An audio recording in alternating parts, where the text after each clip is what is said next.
네, 이익 동향 챙겨볼까요? 어닝스 리비전 오늘도 유명관 팀장님 모시고 함께하겠습니다. 안녕하세요. 안녕하세요. 네, 안녕하세요.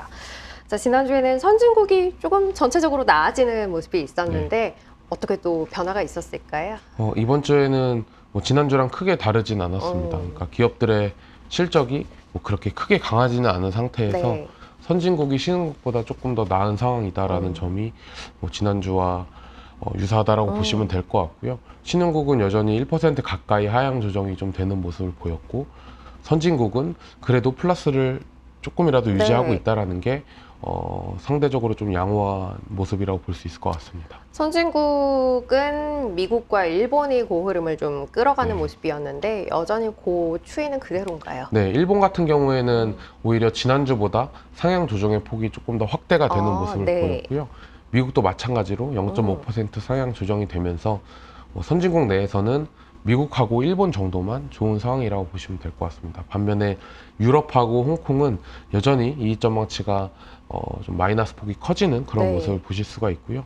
신흥국은 인도를 제외하면은 사실은 전부 다 마이너스를 기록하고 있다는 점에서 선진국 대비해서 이익 모멘텀이 안 좋다라고 보시면 될 것 같습니다. 그러니까 중국이 결국에는 플러스 전환을 해줘야 네. 이 신흥국의 이익 모멘텀 개선을 이끌 수가 있을 것 같은데 지금 몇 개월째 지금 네. 그런 상황은 안 나오고 있는 상황이라고 보시면 될 것 같습니다. 아직은 뭐 돌아서겠다라는 확신을 갖기에는 조금 무리가 네. 있어 보인다라는 이야기였고요. 업종별로는 어떤지 좀 갈라서 네. 확인해 보도록 할게요. 일단 선진국부터 볼까요? 네, 선진국은 뭐 이익이 좋은 업종하고 안 좋은 업종이 지금 명확하게 구분이 되는 상황이에요. 네. 그러니까 좋은 쪽은 커뮤니케이션 서비스나 경기 소비재 그리고 IT 업종이 1% 이상 상향 조정이 계속 나오고 네. 있는 흐름이고요.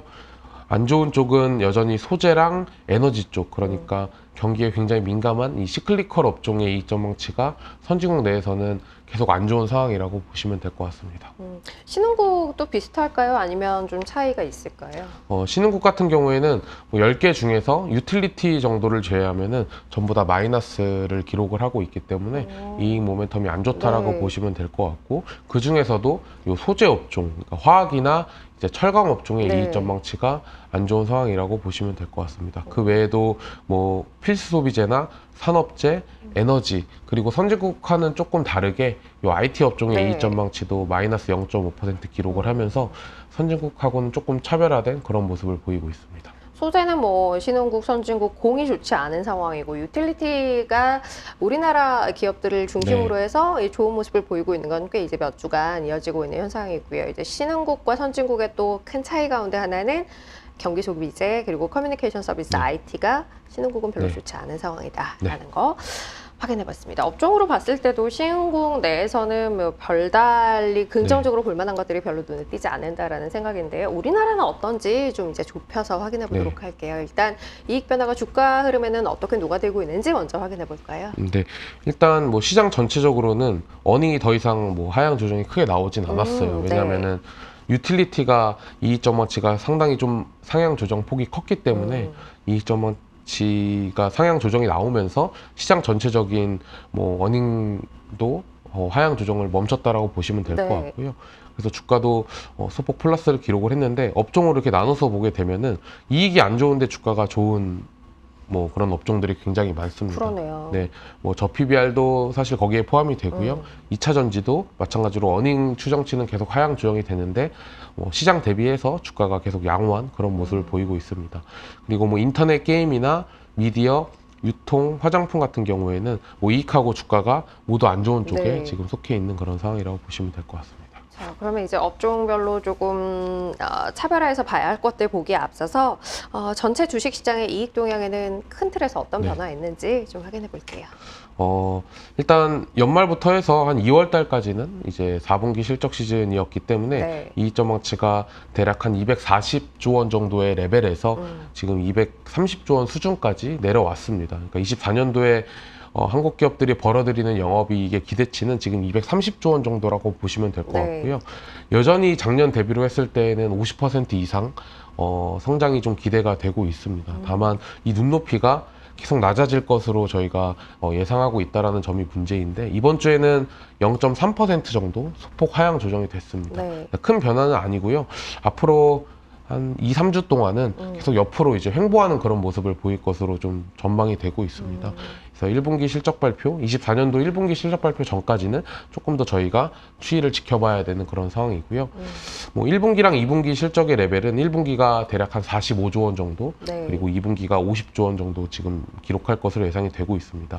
보시면 알겠지만 마찬가지로 이익전 망치에 큰 변화는 또 없는 상황이거든요. 그래서 본격적으로 1분기 실적 발표에 대한 리포트들이 나올 때 이 변화의 추이에 대해서 네. 주가가 조금 더 민감하게 좀 반응을 할 수가 있을 것 같습니다. 좀 눈높이가 하향 조정될 가능성이 존재한다라는 거는 이제 좀 염두에 두고 보셔야 할 것 같다라는 의견이고요. 업종별로는 어떤지 좀 추려서 확인해 보도록 하겠습니다. 일단은 전체 업종군 내에서의 순위가 어떻게 되는지 네. 먼저 좀 확인해 볼까요? 네. 지난 몇 주간 사실은 LG 디스플레이 때문에 이 디스플레이 업종의 이익 전망치가 좀 빠르게 하향 조정되는 그렇죠. 모습을 보였었는데 네. 이번 주에는 LG 디스플레이 말고 뭐 중소형주들의 이익 전망치가 소폭 상향 조정이 되면서 이 디스플레이가 이익 전망치 상위 업종에 좀 속하게 됐습니다. 네. 그리고 이외에도 운송이나 이제 보험, 반도체, 헬스케어 등이 소폭 상향 조정이 되는 모습을 보였고요. 그리고 반대편에는 이제 상사 자본재 업종이나 그리고 IT 가전, 그러니까 2차 전지, 그리고 화학, 호텔 레저, 미디어 업종이 이익 전망치 하향 조정폭이 상대적으로 좀 컸습니다. 하나씩 좀 떼서 보도록 할게요. 일단은 LG 디스플레이 하향의 영향에서 좀 벗어나서 이번 한 주간은 중소형주들의 이제 이익 추정치의 상향이 조금 이루어졌던 디스플레이 업종 오랜만에 이제 상위에 올라 있어요.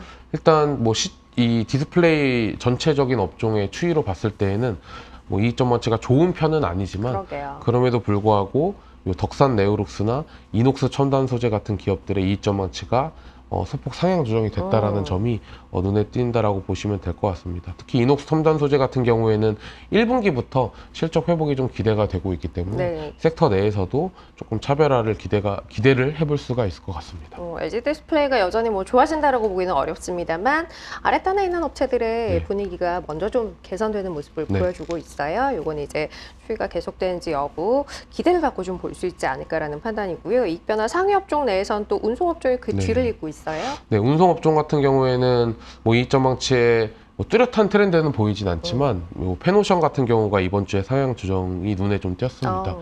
이게 어쨌든 특히 중국 경기가 회복을 하게 되면은 요 페노션의 주가가 일반적으로 좋은 그런 모습을 보이는데 이익도 이번 주에는 소폭 상향 조정이 되면서 향후에 경기가 좀 좋아질 것으로 기대가 된다라는 의견들이 많아지면은 아마 이익 전망치는 지속적으로 좀 상향 조정될 가능성이 있다라고 보고 있습니다. 뭐 TA항공 같은 경우에도 이번 주에 상향 조정폭이 좀 컸지만 4분기 실적이 일회성 비용 때문에 조금 좋진 못했어가지고 저희가 이게 지속이 가능할지에 대해서는 조금 더 지켜봐야 될 것 같습니다. 페노션 정도 일단은 의미 있게 볼 수 있겠어요. 다음은 역시 상위에 포함되어 있는 반도체 업종이에요. 뭐 중소형주에서는 뭐 반도체, 뭐 원익 IPS가 소폭 상향, 뭐 하향 조정폭이 크긴 했지만 그래도 하이닉스가 여전히 이익 전망치 상향 조정을 이끌고 있다라는 게 중요하다라고 보시면 될 것 같습니다. 그러니까 지난해 한 11월부터 해서 저점을 계속 높여가고 있어요. 이 반도체 업종의 이익 전망치는 뭐 삼성전자가 살짝 4분기에 슬로우하면서 반도체 업종의 이익 전망치 개선폭을 오히려 낮추는 그런 모습을 보였었는데 하이닉스가 긍정적인 리포트들이 계속 나오고 있는 상황이기 때문에 여전히 반도체 업종의 이익 모멘텀은 좋다라고 보시면 될 것 같습니다. 앞단에서 끌어가고 있는 반도체 업종 여전히 그 흐름은 유효하다라는 측면에서 다시 한번 짚어봤고요. 이제 이익 변화 하위 업종군에 포함되어 있는 것들도 좀 정리를 해보도록 하죠. 우선 2차 전지부터 볼까요? 일단 2차 전지 같은 경우에는 그러니까 셀 업체들하고 양극재 업체들의 이익 전망치가 계속 하향 조정이 되고 있습니다. 그러니까 하향 조정폭이 굉장히 좀 가파른 편인데요. 아무래도 뭐 전기차 수요에 대한 우려도 있을 거고요. 그리고 이제 판가가 지속적으로 좀 하락을 하면서 특히 양극재 업체들은 뭐 LNF 같은 경우에는 올해 적자까지 지금 전망이 되는 그런 상황이기 때문에 저희가 이익이 사실은 바닥을 잡아가는 과정, 뭐 상반기 중에 나올 것으로 보고 있는데 일단 상반기보다는 하반기에 2차 전지 기업들의 실적은 조금 더 나은 상황이다라고 보시면 될 것 같습니다. 일단 지금은 조금 악화되는 그 과정에 있기 때문에 아직까지는 하향이 조금 더 이루어질 가능성이 있다라는 판단인 거고요. 두 번째는 화학 업종이에요. 뭐 화학도 사실 마찬가지로 이익 전망치가 글로벌하게 가장 안 좋은 업종 중에 하나입니다. 마찬가지로 뭐 한국의 화학 업종 내에서는 이제 포스코 퓨처엠 이제 양극재 기업도 들어가 있는데 그 외에도 뭐 롯데 정밀화학이나 뭐 TKG 캠스 같은 중소형주들의 이익 전망치도 굉장히 안 좋은 상황이라서 네. 이 소재 업종 같은 경우에도 조금 더 저희가 기다려봐야 되지 않을까 이렇게 생각을 하고 있습니다. 이거는 뭐 신흥국, 선진국 할 것 없이 소재 업종 같은 경우는 계속해서 이제 이 네. 주정치 하향이 이루어지고 있다라는 측면에서 좀 더 시간이 필요하지 않을까라는 의견이었고요. 마지막은 얼마 전에도 저희 짚어봤던 네. 엔터주대에 포함되어 있는 미디어 업종이에요. 네. 일단 미디어 업종, 그러니까 엔터 업종의 이익 전망치가 굉장히 좀 안 좋은 네. 상황입니다. 이번 주에도 SM이랑 YG 엔터테인먼트의 이익 전망치가 크게 하향 조정이 됐고요. 그리고 지난주에 실적 발표를 이제 JYP가 했는데 네. JYP도 기대치보다 크게 못 미치는 실적을 발표하면서 아마도 이 엔터 업종의 이제 이익 전망치는 한 번 더 하향 조정이 될 가능성이 매우 높다라고 보시면 될 것 같습니다. 워낙 이제 작년하고 재작년에 주가가 좋았었던 그렇죠. 업종이기 때문에 저희가 항상 이제 좀 관심이 많은 업종 중에 하나지만 지금의 실적 상황은 굉장히 좋지 않다라고 보시면 될 것 같아요. 주가도 그래서 이제 고영향을 좀 네. 받고 있다라고 봐야 할 것 같습니다. 업종별 분위기 어떤지, 전체 그룹은 어떤지, 이 주정치 변화에 대한 이야기 나눠봤고요. 오늘도 유명관 팀장님 모시고 함께했습니다. 고맙습니다. 감사합니다.